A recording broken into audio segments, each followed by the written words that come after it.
Chers amis, bonjour. Nous sommes le samedi 13 juin 2026. Il est 8 h, quelques news de l'Arménie de l'Assar et de la diaspora arménienne.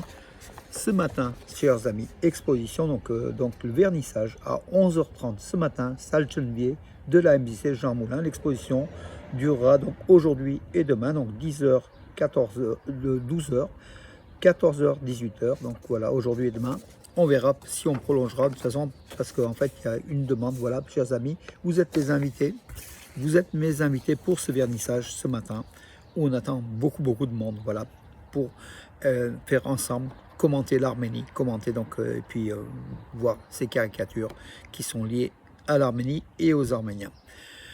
La liste des produits arméniens frappés d'interdiction par la Russie ne cesse de s'allonger. Donc voilà, la Russie continue ses sanctions contre l'Arménie qui caresse l'Europe. Voilà, le rapprochement de l'Union européenne et de l'Arménie déplaît à Moscou, comme vous le savez.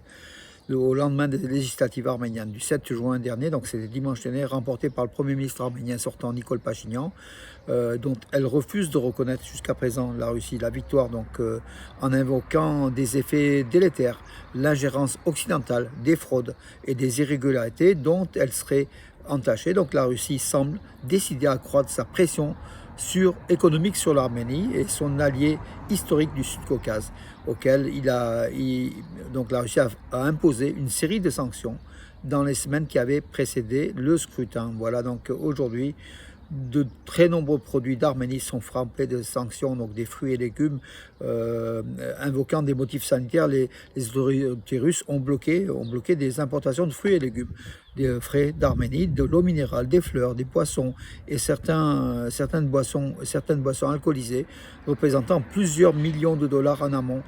Donc pour l'économie arménienne, voilà, la Russie essaye d'étouffer l'Arménie par la voie économique, ça ne pouvant plus mettre la main sur l'Arménie par voie, comment dirais-je, par voie plutôt politique, puisque l'Arménie a décidé de partir, de laisser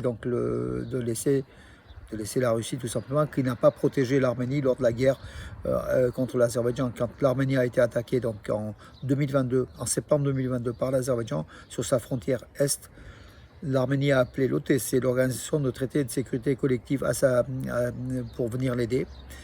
La Russie n'a pas bougé, Poutine volontairement n'a pas bougé, voilà. Et l'Arménie aujourd'hui, bien sûr, cherche de nouveaux alliés, qu'il semblerait qu'elle ait trouvé des alliés, plutôt de nombreux alliés, voilà, donc en Occident et en Inde. Le bloc de Karapetyan, donc Samuel Karapetyan, le milliardaire arménien, donc, qui est arrivé en deuxième position avec un peu plus de 23% des voix donc, lors des élections législatives de dimanche dernier. Ce bloc de Arménie forte de Samuel Karapetyan rejette lui aussi, comme la Russie d'ailleurs, puisqu'on pense que c'est lié à la Russie.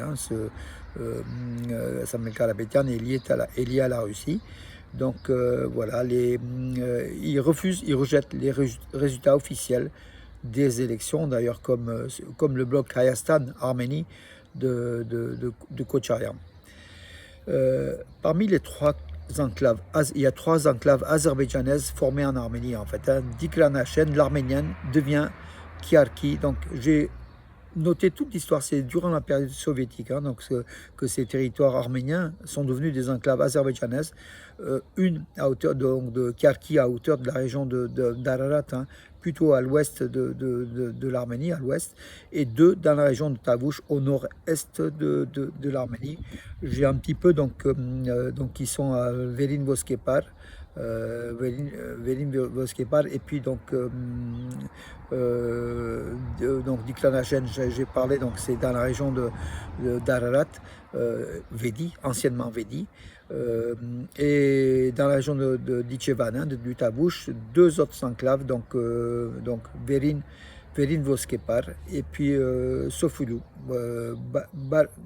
Barkadoulou, voilà, deux villages azerbaïdjanais qui sont des enclaves. L'Arménie a aussi d'autres enclaves en territoire azerbaïdjanais, dont la plus importante c'est Arzbachen, 5000 habitants à l'époque où les Arméniens ont été expulsés au début des années, en 1988. La ministre arménienne de l'Intérieur, donc Arpine Sarkisyan, indique que les élections ont été libres, équitables et transparentes et ce qui sont tenues en Arménie, les élections législatives. Donc contrairement à ce que déclare l'opposition, les élections libres, équitables et transparentes sont tenues en Arménie, a déclaré Alpine Sarkisian, la ministre arménienne de l'Intérieur. Elle indique que jusqu'à présent, je n'ai vu aucun résultat factuel et légitime présenté par aucune force politique, a souligné Alpine Sarkisian, faisant référence à la demande du parti Arménie Forte auprès de la commission électorale centrale d'invalider les résultats au motif qu'ils avaient été entachés de fraude massive. Voilà, selon la ministre, les conditions nécessaires et à la conduite de la campagne préélectorale ont été réunies pour toutes les forces politiques engagées en Arménie pour ces élections législatives. Alors, les fortes pluies et grêles de ces derniers jours en Arménie ont eu un effet quand même positif, malgré l'effet dévastateur, ont eu un effet positif, c'est qu'elles ont rempli les réservoirs d'eau d'Arménie et puis la nappe phréatique tout doucement. Le réservoir d'eau d'Abaran est plein à 100% et le niveau du lac Sevan a augmenté en quelques jours de 2 cm suite à ces fortes pluies et grêles qui est tombé sur l'Arménie. C'est Levon Ayvazian, le directeur du centre d'hydrométéorologie et de surveillance du ministère de l'Environnement d'Arménie, qui a déclaré, chiffres à l'appui, des constats réalisés. Donc voilà, pour l'eau, les réserves d'eau d'Arménie se portent bien.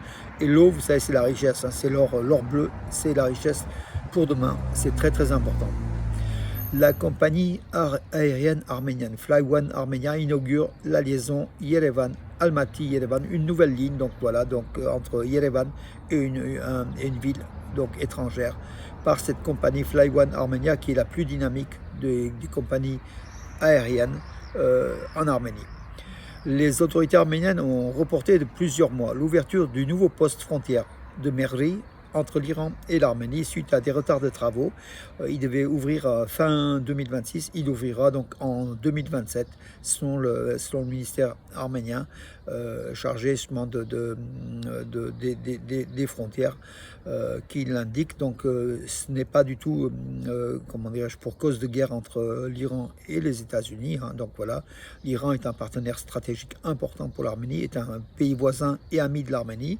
Et voilà, c'est dû à des retards de travaux tout simplement. Donc cette ouverture de second poste frontalier de Merli sur la rivière, près de la rivière Arax, à la frontière arméno-iranienne, au sud, à l'extrême sud de l'Arménie. L'Azerbaïdjan et l'Iran approuvent des accords sur le partage des eaux, des ressources en eau du fleuve Arax, qui traverse la frontière entre l'Azerbaïdjan et l'Iran. Les deux pays prélèvent de l'eau. L'Arménie prélève aussi, puisque l'Arax traverse aussi la frontière entre la Turquie et l'Arménie, le fleuve Arax, qui est le fleuve principal de la région. En football, mes amis, l'Arménie régresse. Elle est à la 107e place au classement de la FIFA après son match nul contre le Kazakhstan 1-1 à Yerevan et son match nul 1-1 contre la Moldavie, classée 149e mondial. L'Arménie a fait 2 matchs nuls, ne progresse pas et même régresse un petit peu. L'Arménie est classée 107e au classement de la FIFA. En première place, l'Argentine, deuxième, l'Espagne, troisième, Cocorico, c'est la France, bien sûr. La France dont on espère un bon résultat mardi contre le Sénégal. Et la France qu'on espère qu'elle puisse être peut-être championne du monde. On verra aux États-Unis lors de la Coupe du Monde de football. Voilà mes amis pour aujourd'hui, je m'empresse donc de finir ces informations. Donc une nouvelle fois l'affiche, donc c'est tout à l'heure, 11h30, inauguration de mon exposition. Et puis l'exposition elle est visible donc aujourd'hui et demain, donc aux horaires indiqués. Et on verra si on prolonge. Je pense qu'on va prolonger au regard du monde que j'attends et que réellement à chaque fois, ce sont des centaines et des centaines de personnes qui viennent voir l'exposition. Donc salle Chenevier ici à Bourg-les-Valence de la musée Jean Moulin. Voilà mes amis pour aujourd'hui. Je vous donne rendez-vous à demain. Demain peut-être je ferai la vidéo depuis la salle d'exposition pour vous montrer quelques-unes de mes caricatures. Voilà, tout simplement, bonne journée et à demain pour beaucoup d'entre vous. Merci de votre écoute aussi très très forte de mes vidéos qui dépassent des milliers de vues chaque jour. Bonne journée.